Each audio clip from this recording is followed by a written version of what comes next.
Right, everyone, welcome to another SGTV session. This time we're looking at CPD. Again, we can never do these without the guests, and today we've got two absolute pearlers. We've got Sparky Ninja. Dave, you're with us. Thank you very much for joining us. It's brilliant to have you along. And we've got Paul from NAPIT again. So, Paul, but thank you very much for joining us. It's brilliant to have the pair of you here.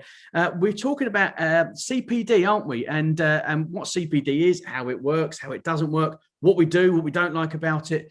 And I think we've got about 45 minutes, but we've got to try and squeeze it all in. I'll do my best. I'll do my best. Right. The first thing I want to do is let's just get it out there. I'll ask all the silly questions and we'll just get some answers. Dave, please, what is CPD all about? What is it? How does it work? Okay. For me, personally, CPD is it was forced upon me when I got into training, when I started to really assess what I knew and I started to reflecting what I knew and reflecting what I would gain. And so I through the past few years, I started to become a bit of a hoarder of CPD. I'd look for opportunities. I'd look for the CPD marker and I'd look at what was under that marker. And then after a while, I'd realize sometimes it wasn't quite great. Never find great information with no markers on it.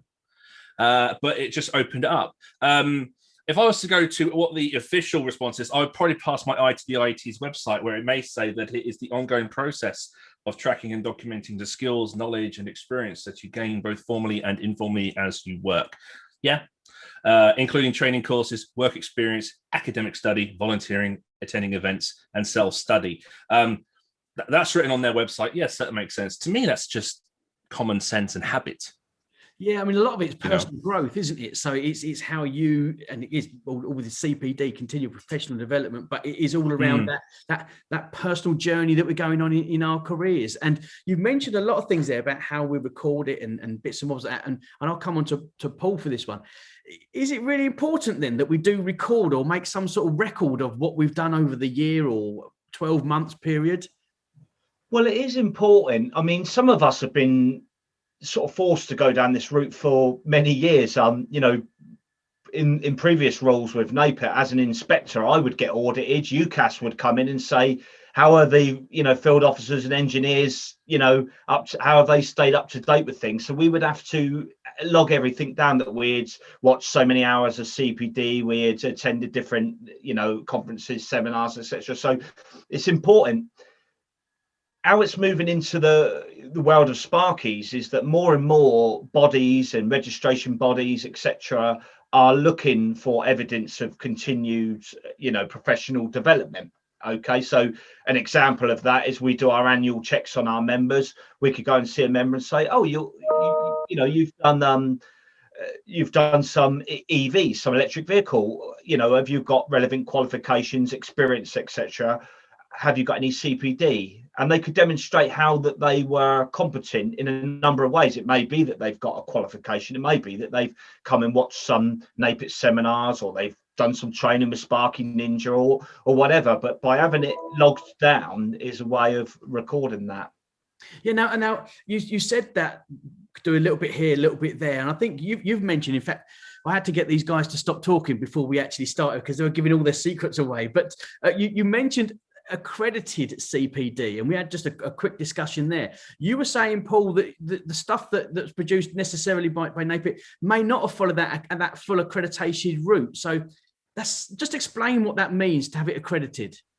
Yeah, okay. So I mean, Dave will probably know more about the training rules around it, but my understanding is when we started doing our sort of NAPIT expos, I wanted to give CPD certificates, but in order to do that, we would have had some sort of formal way of demonstrating that the candidates had took a assessment and it was just going to be no good. So what we done is we said, look, we're going to give a sort of CPD awareness certificate. So it's NAPIT saying you've attended this expo on such and such a date and you've seen seminars on the following subjects. Okay, so in our view, that's acceptable for a member to demonstrate that they have kept their CPD up together, although it's not accredited with a body. So what do you think, Dave? Is it important to have that third party, someone say, or someone stamp it effectively, aren't they, to say you've done so many hours of CPD? Yeah, it's I get that there's confidence from people who drive employees and other people to seek CPD. That kind of gives them confirmation that they have gone to a person that's, you know, a reputable provider of CPD. I get that. But as Paul says, I mean, you can be interested in the development of electricians and engineers and just have a want to give them information and to talk about industry. And if they attend and they listen, then that is adequate. It's an awareness development, you know. You don't have to assess. You can easily just collect evidence of awareness gathering, reading articles. Lots of people who provide CPD online right now. The platforms just monitor the time interval you're watching for. Even the IET webinars, you have to attend for a period of time before you can access the CPD download. There's no assessment there. It's just making sure that individual has attended that level of, you know, that event. When I was delivering the webinars during 2020, so, you know, last year I put loads of webinars on. I had loads of people saying, get this accredited, because they saw, I mean, there I was saying, oh, I'm going to do a 20-minute webinar. 90 minutes later, I'm still talking about the subject on a live thing. And people were finding it very informative. They're finding it very interesting. They said, we need this accredited because we need this. And I was like, oh. And so I started to look at it, and I contacted a couple, and they were going, you know, as soon as I emailed them, I said, well, here it is. And these guys were just, yeah. Here's your certificate. I was like, okay, you're now on our website. I was like, oh, thank you very much. And then I had the forms to fill in to actually start the process. And then I said, well, here's one training that we did on, I can't remember which ones I submitted to be looked at. One was earthing and bonding, and one was on, I think one was on Amendment 1 or Amendment 2, I don't know. And I got some information back. It's like, well, we don't look at the technical content, but it was like, can you take your logos off of the individual slides in between? I was like, okay. When I got some more feedback, I said, oh, could I get improvement? Could I get some learning? Could I get some feedback? Because especially people like me that work for themselves as a freelancer kind of person, I very rarely got the opportunity for feedback. So when I subcontract to a training company and they say to me, just so you know, we're going to have someone come in and observe you, I'm like, oh, great. Because feedback is essential for trainers and assessors and stuff. It's one of the reasons, like with Sparky Ninja, I'm delaying setting up business because I'm trying to actually connect with other training companies. I want other training companies to assess my learners, and I want other training companies to assist me with my internal quality assurance. Because if I do all of it by myself, what's to say I don't think I'm just, you know, the dogs and I don't care?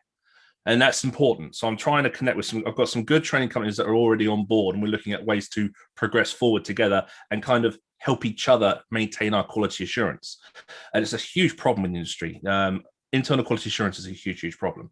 And that comes forward to CPD as well. Quality checking. I have since retracted my application for that. And I've been contacted by the guys at Dane to look at CPC, CBSC, and they actually are a lot more robust. So I'm right now in the middle of looking at what kind of CPD accreditation I could get, because although accreditation in my perspective isn't essential, there are many employers that would want it for their employees. It's unfortunately just part of the process. It is a product. CPD is a product, and it's a badge to sell. Yeah, I think that's right. and because it's existing, you can't get rid of it. But as you know, as long as you can maintain the quality within it, and sometimes the badge doesn't give you that guarantee, in my perspective. Yeah, I think you're right. I mean, having this third-party accreditation is all really well and good, but as you said, I put some material through the process as well, and you're right. They're more interested in the aesthetics and the optics rather than they are actually of the content and the meat in the bone there. Yeah, that's the bit. I mean, Paul, we know that the QS model exists out there and it's been challenged in one way or another, but it continually evolves, doesn't it? And I believe this is one part where it has evolved, where QSs now are being asked to provide CPD evidence, aren't they? Yeah, that's right, Darren. Certification bodies such as NAPIT we have to assess our members to strict criteria, which is laid down in the EAS. So that's the electrotechnical assessment specification. And I've printed off a copy of it here. So if any of there you go. I've got it in front of me, on my monitor. Yeah, no, I'll put it up on the screen, Dave, for the viewers to see. So it's published by the IET, okay, and it's a set of rules in there that certification bodies such as us have to audit our members, whether it's a QS model that's being followed or not. Yep. It's an enterprise. You'll go in there you'll look at that enterprise and see have they got all their things in place. So the EAS document will talk about everything from record keeping through to qualifications and competence. And there's a lot of different frameworks. It's ever so complicated, because there's a lot of different individuals in the industry that come from different walks of life, and they have different routes into the industry. So I've just sort of had a quick skim through, and I've looked in the record section, and in the record section, it talks about the enterprise holding suitable records, and it lists them down. And on the last clause there, 16.15, it talks about relevant qualifications, training, and in brackets, this is including CPD. Okay, so it's in the record section. And then again in the appendix, where we look at the qualifications for the QS, or the person carrying out electrical test inspection, it makes reference to it again. It talks about at least 2 years experience and being able to demonstrate that you've got evidence of ongoing CPD. So this is where it's coming into the Sparkies world. And as I said, a lot of our assessors have been using this as a way of assessing. When you carry out an assessment, and Dave would be the same in a classroom, some people are really good at explaining themselves and giving the right answer, and some people need a little bit of encouragement to get, to be able to deem them as competent or not. So the assessor will use a number of skills. So you might just turn around and say, did you read that article in PE about such and such? And the guy thinks he's not being assessed. He thinks he's just having a conversation. And the guy, oh yeah, it was really good. And I picked up on that fact about the tolerance for this, that, and the other. Straight away, the assessor is doing his job, but he's done it in a less formal way. And he's also ticked the box that the guy's reading industry magazines, which is ticking the box for CPD. So it doesn't need to be a complicated way of, dealing with this. Different organisations will be different. My wife works in the insurance industry, and to keep her cert, CII, or whatever the letters is, she has to formally upload, a spreadsheet every month or so of what CPD she's done. Other guys, like some of our Sparkies, they will just be presenting their CPD possibly on their annual assessment. So there's different ways. I know the IET, I'm a member of the IET, and they require us to do a certain amount of CPD, but they don't come out and assess us. How much is that then? So sitting there as members of the IET, how much do we have to do per year? Is there a certain amount of hours, a certain amount of days? What are they typically asking for? It's around about 30, 35 hours, something like that. The IET site has 30 hours. Yeah. 10 hours is personal technical knowledge / skills. 10 hours is job role, technical knowledge and skills, and 10 hours is personal soft skills. It then gives a bit of information, says, but look, this is very adaptable. If you're, for example, taking on a new job role, you're going to probably go heavy on your CPD for that change of shift. You may be semi-retired, you may be doing volunteer work. So there's some movement in that, but they go for 30 hours. Now, for persons like me, that is like, okay, and then I'll wonder which week I should record, because it's just there's little to no point sometimes recording CPD with people like myself, and I spend a lot of my free time. So, I feel sad now. On like places like my Discord, actually talking to electricians about things, and we collect so much more knowledge and information. Now, not everyone needs to do that. And so, if I was to, and so for me, I get asked if I record CPD. I don't right now because I study so many different areas. But so what I would do is, if I was going to go for a job role, if I was going to do a RAM, or like, let's say, for example, I was going to do, like I did last year, I did some thermal imaging on a railway. Yeah. So I collected my thermal imaging CPD along with my arc flash awareness and my health and safety CPD.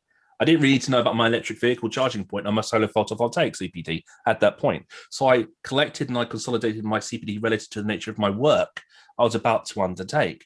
And this is a huge improvement, this push into the electrotechnical assessment spec for QSs to think about CPD and have it pushed into there. What we need in the long term, like Paul's just said with his missus, is we need to have people entering the industry thinking of CPD at the beginning. We need to reprogram apprentices, because we think about the portfolio of the MVQ, go collect evidence, but sometimes that's handled by the assessor and the employer. And the apprentice doesn't really think that this is actually your diary of your life and your career. Yeah. But if we were to reprogram them a little bit at college and make them think about CPD and let them carry on gaining CPD as a habit, then it's going to be a lot more easier to actually achieve and implement instead of trying to remind them of CPD. Because as Paul said, there's so many ways to collect CPD, and many people will do it, but they won't know they're doing CPD. You know, they'll pick up PE one lunchtime and they'll read I mean, how many times have I seen an article on hot tubs lately? You know, it's everywhere. You know, I mean, if electricians are not familiar with hot tubs, they're clearly not picking up media because it's always being printed right now. So it's very easy to collect, which got to get electricians to realise what it actually means. Well, I think you're absolutely right about the journey of an electrician across their career. I remember delivering at Bedford College, and you would have some apprentices that believe the only learning they're going to do is the very beginning of their career. Now, that probably was because of perhaps the mental state of some of the people on site at the time. I know I've taught people where they say, this is the first time I've been in a classroom, first time I've done any learning for like 20 years. And they would always describe themselves as a Sparky by the regulations they were taught to. I'm a 15th edition Sparky, I'm a 16th, I'm a this. And that's got to change, has it not, Paul? Oh yeah, absolutely. You've got to keep yourself up together with the standards. They're changing all the time. And that's why we, and I say we collectively, us three on this call, we all do our best to spread the message, what's coming, what's changed, what you need to be aware of. So from a CPD point of view, all of the webinars I deliver for NAPIT and my colleagues, because I'm not the only one that delivers them, I mean, we done them weekly during the first lockdown. We done 15 in a row, and each one of those covered a different technical subject. We done EV charging, we done hot tubs in external conditions, we done design. I explained the 2396 qualification. We done 15 in a row. So if the candidates wanted to, they could have downloaded or got in touch and got their certificate. They can easily demonstrate that they have sat through that amount of CPD. So it's very, very easy for one of our members to get the evidence, because we do issue the certificates at all of our webinars and our road shows.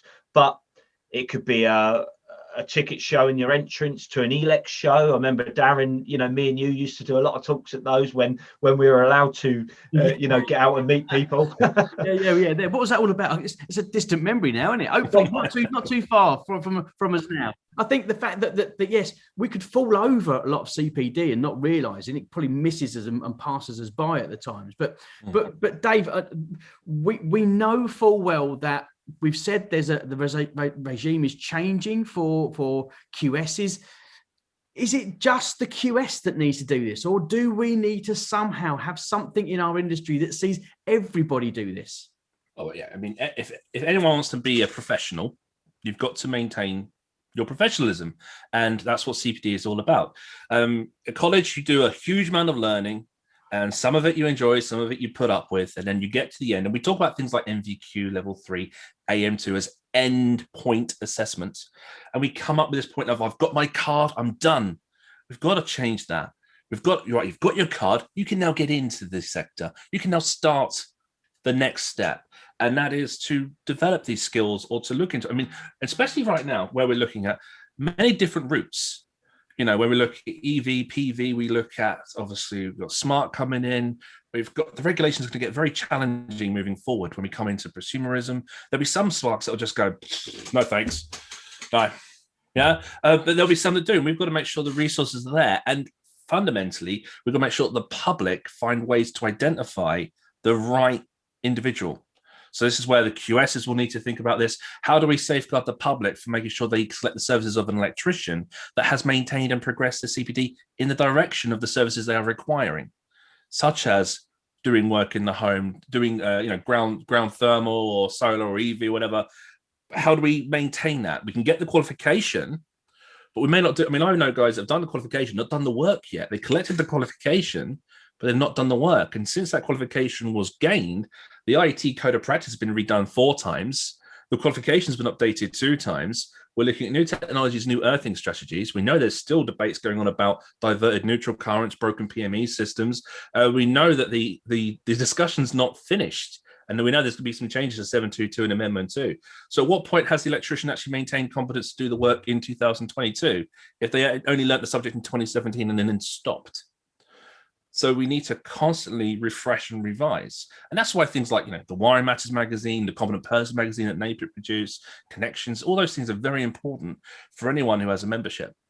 And naturally, if you see something that's a huge a huge change that's necessary, you'll drive that straight into your publications. And that's why, these are great things. But lecturers need to read those and go, whoa, hang on, this isn't just information I'm reading while I'm eating my Greg's at lunchtime. I've got to snap, I've got to capture this. I've got to put in a scrapbook, I've got to take a photo, I've got to reflect on it. I've got to decide if I still understand the subject that they're going on. Then I'll talk about earthing farms and foundation earth electrode testing. Well, the guy in the college I went 2391 8 years ago, he showed me earth resistance testing as drawing on a slide with sticks in the ground. I've never done it. So can I now do that? So we've got to find ways to encourage electricians to ask these questions of themselves and find the right ways to support them to improve it. And that's kind of one of the biggest things that we're trying to do. Is we're trying to not make everyone feel dumb or unable. I get so many people that say, how do you know so much? I go, I know a little about a lot of things. And when I need to know a lot about one thing, I do a lot of revision ahead of that thing. I'm not a master of any specific subject.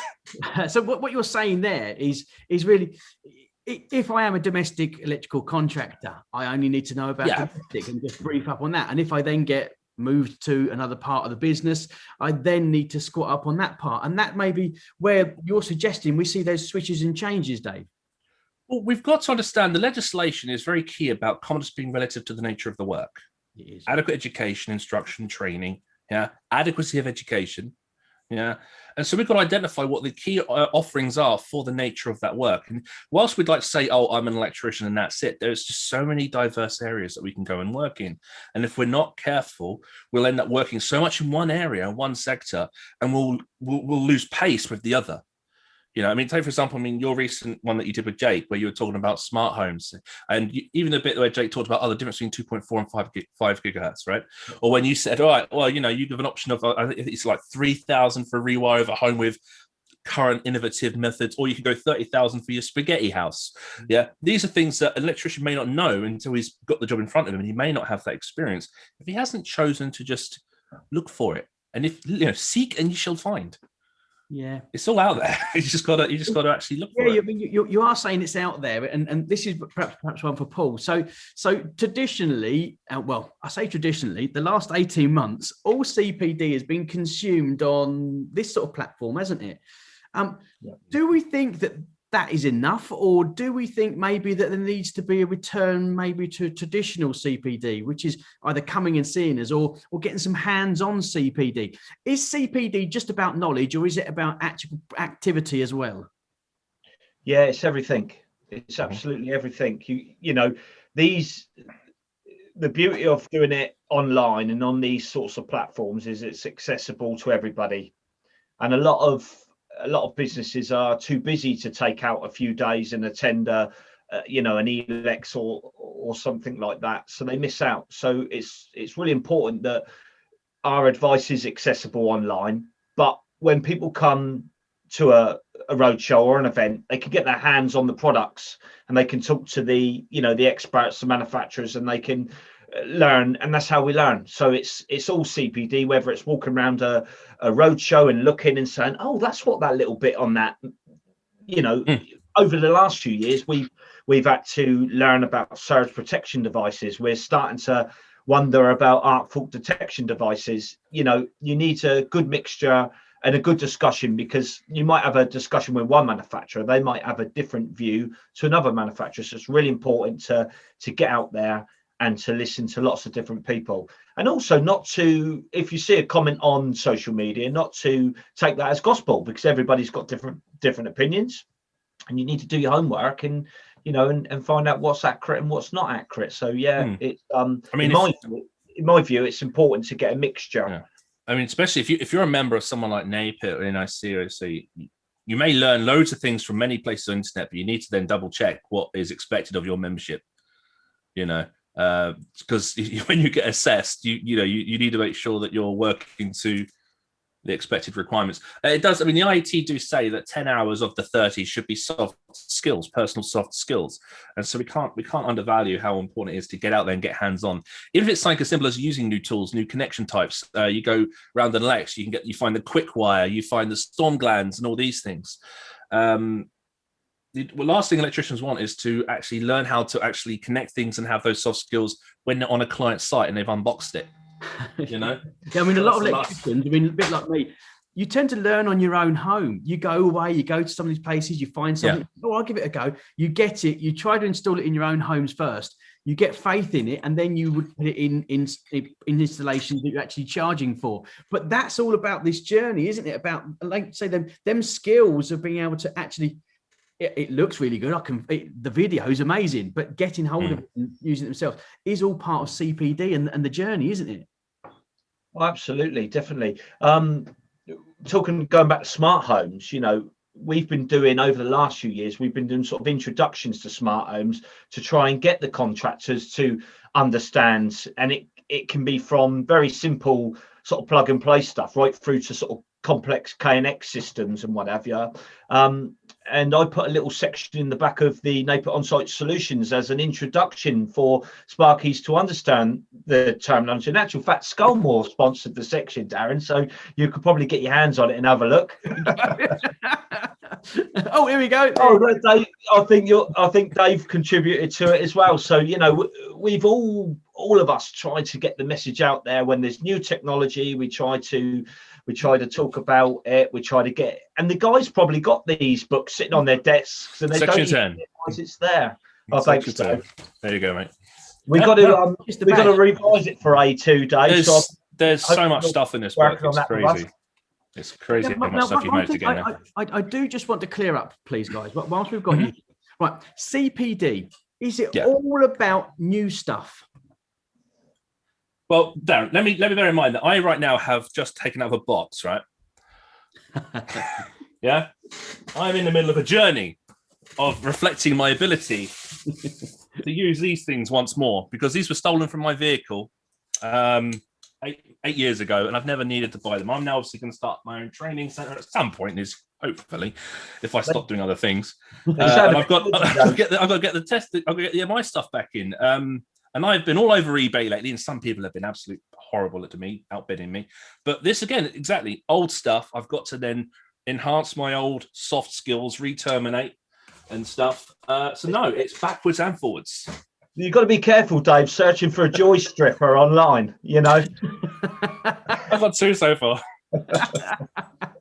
Now that's the real big bit I want to get across here, is that CPD, we tend to think of it's all the new stuff. So I've gone on to college, I've got my understanding, that gets put in the brain somewhere and forgotten, and I just keep topping up with all this new stuff. It's not that, Paul, is it? It's about fully flexing our muscles, about all the little bits we learned to ensure that level of competence is where we need it, isn't it?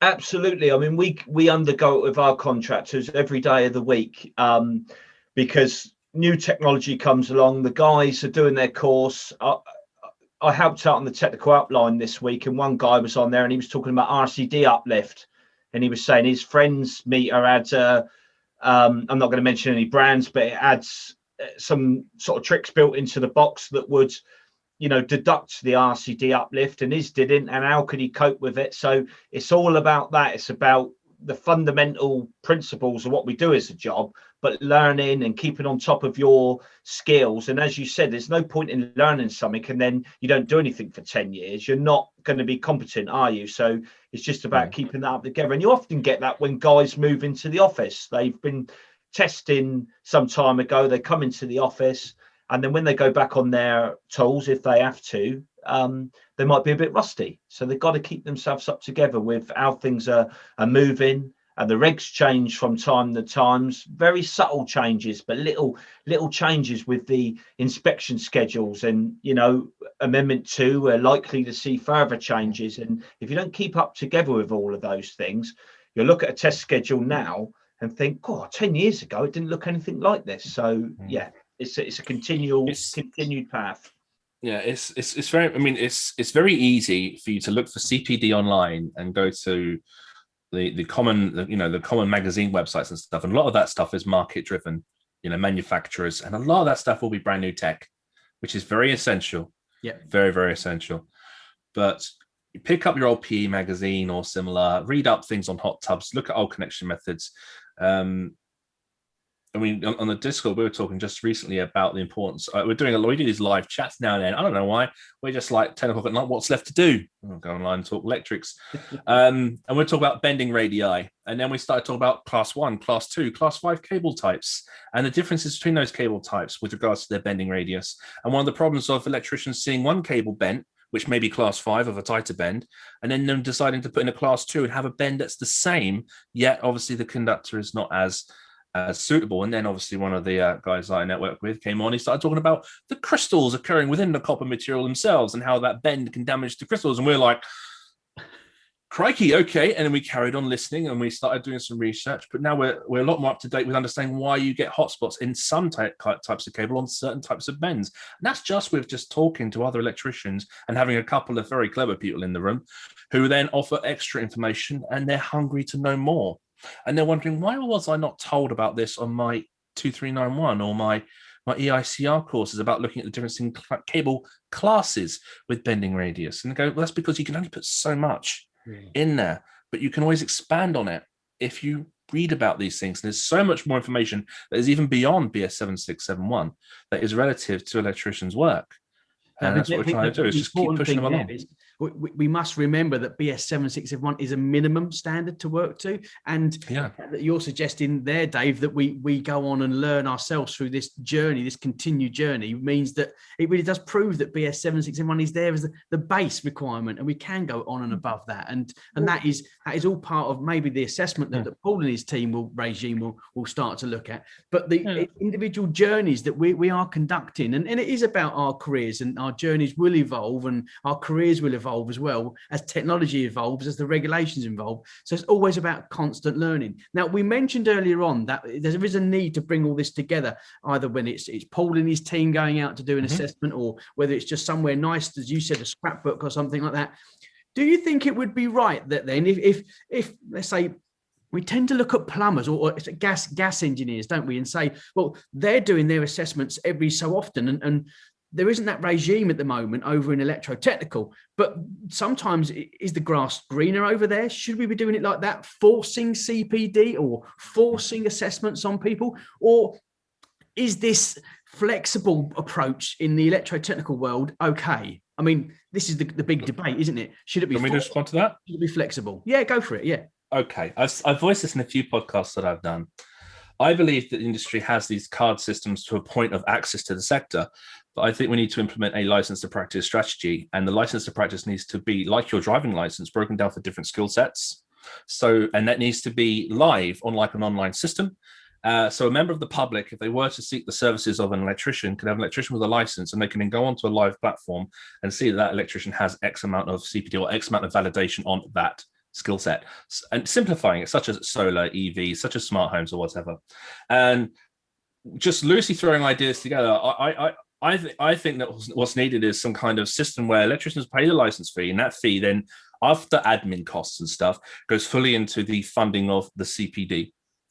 And if electricians can then do the CPD targets, then maybe 5 yearly, there should be a reassessment in that little skill sector. If they fail to hit the target, then we shorten that to 3 yearly to then safeguard the public. It's all about ensuring the public has that protection. And the public's, we've got certain strategies in place to safeguard the public, but there are still opportunities where unskilled people can access that. And we need to just push things along the road, down the road a little bit further. And license to practice is one of the strongest tools that can work with CPD. Now, with the common person schemes, we've got a huge step forward with the EAS document bringing CPD to QSs. Hopefully, that's going to then move further down where that goes into the QS or the CPS organization, looking at the authorized persons under the QS to make sure that everyone doing the work is maintaining CPD. But that is part of the assessment, Dave. Yeah. If a company's got 10 employees, you'll look at what duties do they carry out and make sure that they've got the relevant skills for that. So the contractor might say, well, I've got 2 people that are doing test and inspection, so they would have to undergo a full assessment of the level 3 in testing, etc. But he might turn around, so I've got a couple of electricians mates that just chase out walls, etc. So they don't need quite as much, and it's all part of the assessment how it's captured. And as you say, the CPD is monitored as part of that, whether or not it needs to be increased and a register for logging it in some way, shape or form. I'm not sure, but it is something that we do take serious and we do look at. Just jumping back a little bit, Darren, when you said about the wiring regs being the minimum. Yeah. Wiring regs is a set of requirements. We don't, when we write the regs, we don't tell people how to do it. We say what's required. So in the fundamental principles, and Dave's would probably be able to preach the regulation to you, 134 something, talks about manufacturer's instructions. Also talks about in the common rules in 51. Manufacturer's instructions, taking account of them. So when you're talking about, I've got a conductor here and I want to bend it, if it's something you're not familiar with, you go to the manufacturer, and a large cable organization such as Prismium or someone like that will be able to have all of that data and give it to you, what the radiuses are, what the do's and don'ts are, what the temperature ranges are, etc. It's all available. So I think Sparkies are guilty of saying, oh, what's me mate on Facebook say, or what does the bloke say down the wholesalers? But if you reach out to the manufacturer, all the data is there to hand. And as a manufacturer, Darren, you would probably be able to back that up with your products and services. Yeah. I mean, I think one thing I'll say is what I've learned about BS 7671 and as a way manufacturers come together is as a manufacturer, I've been here now for 6 months. We are willing to do that. But what we tend to find, Sparkies, they'll just refer to BS 7671 and no, it says it in here, it says it in there. And we're like, well, yeah, but that says this, and we say this.